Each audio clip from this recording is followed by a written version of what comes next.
Hello, this is Darren Nolan, health and fitness instructor at Graduation Alliance, and this lesson that I'm going to cover comes from Health Semester 2, and the lesson is 1.1.1, and title is Pathogens. Pathogens. A pathogen is a disease-causing microscopic organism.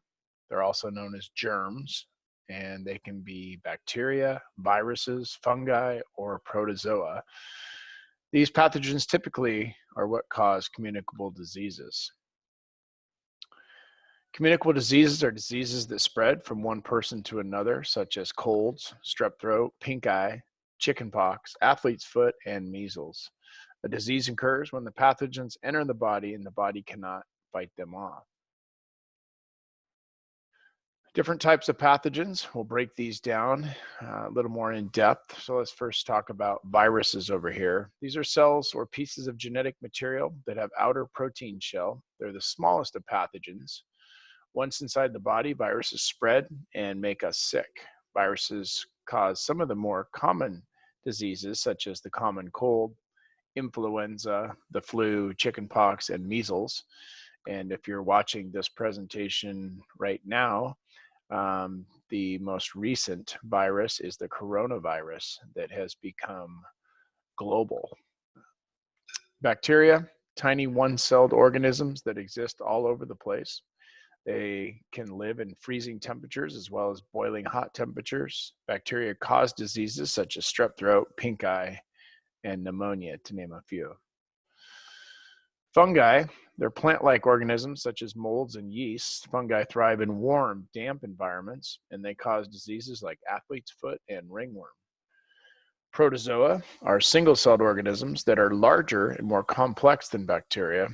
Protozoa also love moisture and often spread diseases through contaminated water. Malaria, which is caused by a protozoa, is transmitted by mosquitoes to human beings and other animals. Spread of disease. So different ways that disease can be spread. One mode is direct contact.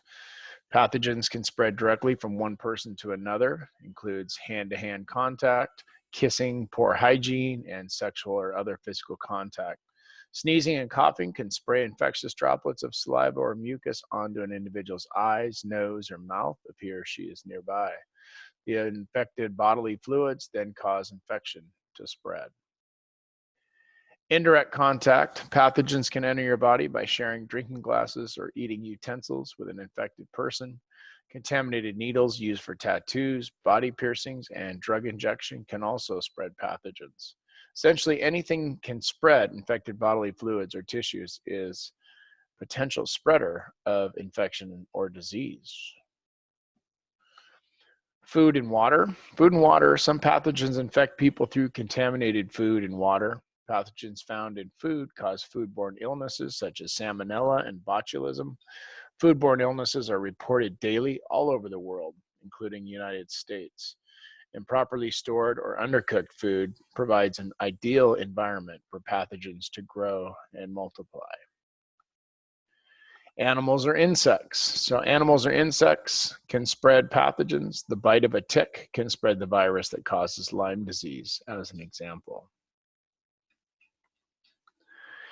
For this activity on pathogens, you will have some matching, some true, false, and multiple choice questions.